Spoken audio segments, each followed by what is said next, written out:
My channel में माया खरड़िया फिर एक नए वीडियो के साथ। आज हम बात करने वाले हैं दो लक्षण की वंशानुगति के बारे में। जैसा कि आपको पता है बायोलॉजी के कक्षा 12 का चैप्टर 5 आपका चल रहा है। इसमें 3 वीडियो आपके आ चुके हैं। 4th वीडियो है दो लक्षण की वंशानुगति और स्वतंत्र अपव्यूहन का नियम। तो देखिए, दो लक्षण की वंशानुगति में मेंडल ने द्विसंकर क्रॉस करवाया। द्विसंकर क्रॉस का मतलब होता है दो जोड़ी युग्म विकल्पी को लेकर के किया गया क्रॉस। दो जोड़ी युग्म विकल्पी को लेकर के किया गया क्रॉस होगा द्विसंकर क्रॉस। द्विसंकर क्रॉस में दो विशेषकों में भिन्न पौधों में क्रॉस कराया जाएगा, यानी कि दो लक्षण होंगे। और दो लक्षण कैसे होंगे? दो लक्षण होंगे और उनमें भिन्नता लिए हुए पौधे होंगे और उनके मध्य क्रॉस कराया जाएगा। जैसे कि लक्षण हम ले सकते हैं बीज का रंग और बीज की आकृति।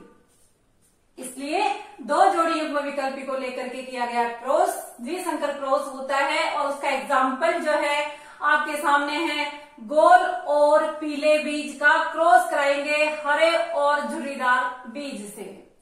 गोल और पीले बीज का क्रॉस हरे और झुर्रीदार बीज से क्रॉस कराया। तो देखिए, क्रॉस के लिए हमने यहाँ पर गोल बीज के लिए कैपिटल R और पीले बीज के लिए कैपिटल Y काम में लिया है।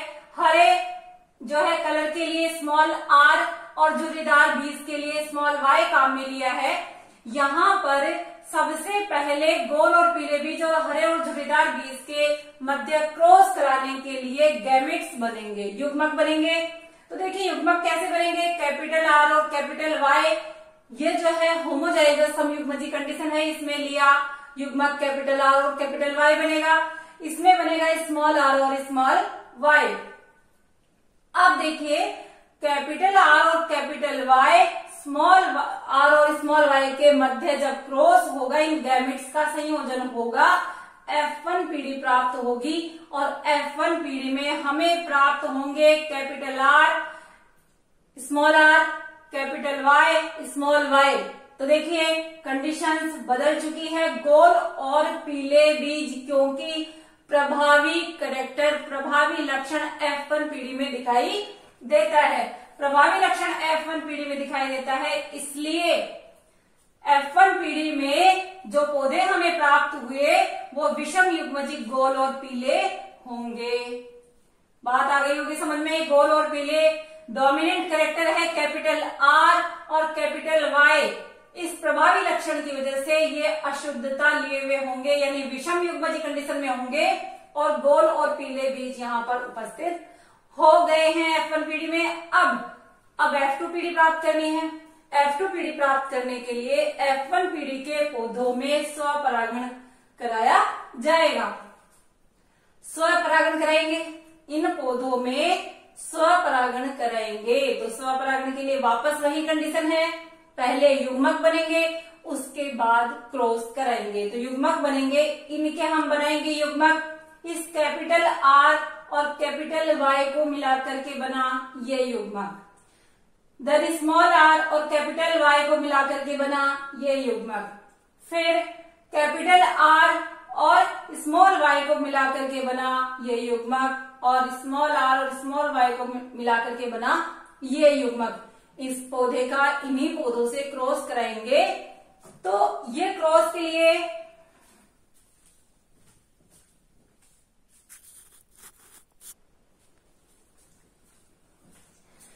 चलिए, ये बन गए युग्मक। अब युग्मक के बाद इन युग्मकों का इन्हीं युग्मकों से, यानी इस पौधे का इसी पौधे पे क्रॉस कराएंगे। मेल और फीमेल यही वाले लेंगे हम। तो देखिए, ये ले लिया हमने फीमेल प्लांट और ये ले लिया मेल प्लांट और इनके गैमेट्स बने हुए हैं। इन चारों गैमेट्स को हमने लिख लिया इधर भी और इधर भी। क्लियर है? ये चारों गैमेट्स आपके इधर भी लिख लिया और इधर भी लिख लिया। इसका मतलब है कि हमने मेल और फीमेल प्लांट इन्हीं का लिया है। चलिए, मेल और फीमेल प्लांट का इन गैमेट्स के अंदर अब क्रॉस करवाते हैं।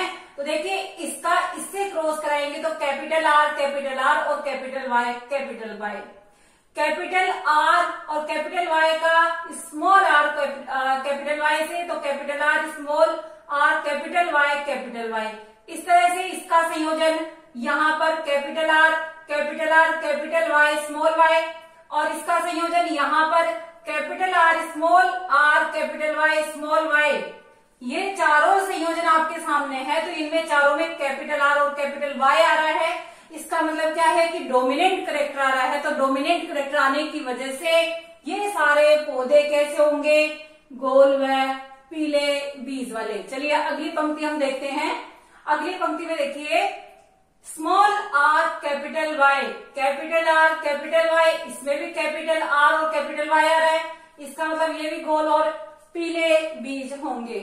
नेक्स्ट देखिए स्मॉल आर कैपिटल वाई, यहां पर संयोजन बदल चुका है और ये संयोजन बदल गया तो यहाँ पर ये पौधा कौन सा हो गया, ये डिफरेंट हो गया। कैसा डिफरेंट, स्मॉल आर किसके लिए है, ये है किसके लिए है, ये है झुर्रीदार के लिए। हरे और झुर्रीदार में हम जो है कैपिटल आर में आपके गोल और कैपिटल वाई में पीले बीज। यहाँ पर क्या है स्मॉल आर यानी कि झुर्रीदार बीज और हरे बीज। तो यहाँ पर कलर तो है इनका येलो, लेकिन ये हो गए झुर्रीदार, राउंड शेप में नहीं होंगे। ये कैसे होंगे, यहाँ पर ये होंगे झुर्रीदार। कहने का मतलब है कि ये जो है डोमिनेंट कैरेक्टर यहाँ पर कैपिटल आर नहीं आ रहा है, इसलिए ये पौधे होंगे झुर्रीदार। यहाँ पर फिर डोमिनेंट कैरेक्टर है तो कैपिटल आर कैपिटल वाई, ये भी गोल और पीले होंगे। यहाँ पर फिर झुर्रीदार होंगे क्योंकि ये कैरेक्टर वापस अपना रिसेसिव या अप्रभावी कैरेक्टर आ गया है। इस तरह से ये संयोजन बने, कुल 16 संयोजन हमें प्राप्त होंगे। 4 गैमेट्स इधर 4 गैमेट्स इधर, कितने संयोजन बन गए, 16 संयोजन बन चुके हैं। अब आती है रिजल्ट की बात। मेंडल ने ये क्रॉस करवाया 2 जोड़ी युग्म विकल्पी को लेकर के, 2 जोड़ी युग्म विकल्पी को लेकर के क्रॉस करवाया तो इन्होंने देखा कि कोई भी कैरेक्टर यहाँ पर सम्मिश्र नहीं है, एक दूसरे से विसंयोजित होकर के स्वतंत्र होकर के अपना लक्षण यहाँ पर दिखा रहे हैं, शो कर रहे हैं। तो परिणाम में जब इन पौधों को उगा के देखा गया तो इनमें 9 जो पौधे थे वो एक जैसे थे, 3 एक जैसे थे, 3 एक जैसे थे और एक जैसा। इस तरह से लक्षण प्रारूप, आकारिकीय प्रारूप, जिसको बाहर से पौधों को देखने पर जो प्राप्त होता है लक्षण प्रारूप, ये पौधे हमें 9 पौधे अलग दिखे, 3 अलग और 3 अलग और 1 अलग, यानी कि जो रेशो प्राप्त हुआ, जो अनुपात प्राप्त हुआ 9:3:3:1, ये रेशो प्राप्त हुआ लक्षण प्रारूप के रूप में। देन इसके बाद जीन प्रारूप, जब इन पौधों का जीन प्रारूप देखा गया, यानी कि ये कॉम्बिनेशन इनका देखा गया, तो इस कॉम्बिनेशन में ये जो पौधे बने वो एक पौधा अलग था, फिर 2 पौधे अलग थे, फिर 4 पौधे अलग थे, इस तरह से फिर 2 अलग, फिर 1 अलग। इस तरह से ये जो है हमें 1:2:2:1:1:2:1:1, ये हमें 16 पौधे अलग अलग जीन संयोजन के प्राप्त हुए, जीन प्रारूप हमें अलग प्रकार के प्राप्त हुए। अब इस पूरी डिटेल के आधार पे मेंडल ने अनुमान लगाया कि ये जो है स्वतंत्र होकर के अपव्यूहित हो रहे हैं। आपने गोल और पीले बीज का संयोजन यहाँ पर लिया है जनक पौधे के रूप में, लेकिन ये जो है गोल पीले रंग के साथ में ही नहीं है, ये हरे रंग के साथ में भी आएगा।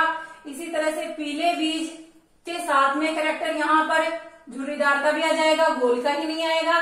कहने का मतलब है कि ये लक्षण F2 पीढ़ी में जाकर के स्वतंत्र रूप से जो है व्यवहार करते हैं, एक दूसरे से विसंयोजित होकर के व्यवहार करते हैं। अगली पीढ़ी में, अगली संतति में जाते हैं तो ये सम्मिश्रण नहीं होते, इसलिए इनका तीसरा नियम आया है स्वतंत्र अपव्यूहन का नियम। आप इसको नोट डाउन कर लीजिए ताकि स्वतंत्र अपव्यूहन के नियम को मैं यहाँ समझाती हूँ, आपको नोट डाउन कर ले।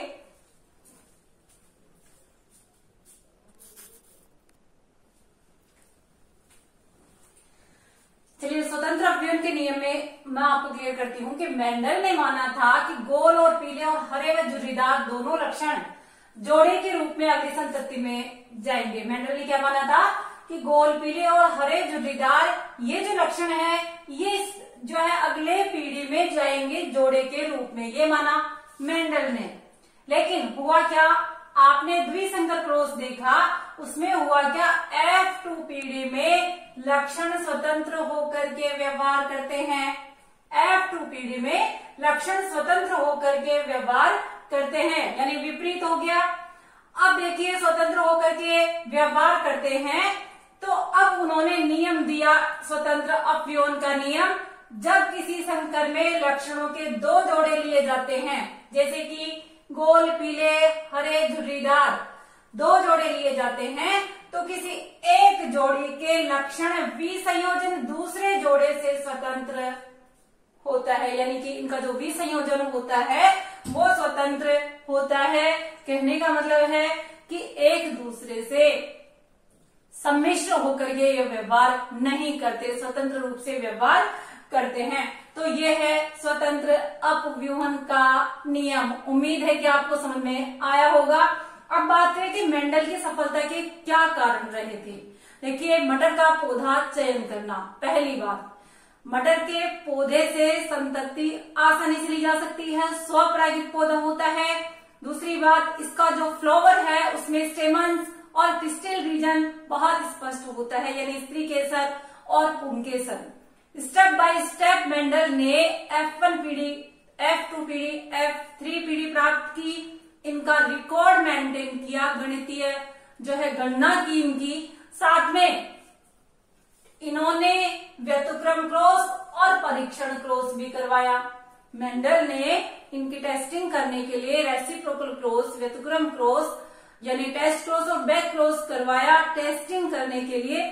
इस तरह से मेंडल ने ये जो सारे कार्य हैं मटर के पौधे के चयन से लेकर के कंप्लीट रिकॉर्ड रखने का कार्य किया, इसलिए मेंडल को सफलता मिली।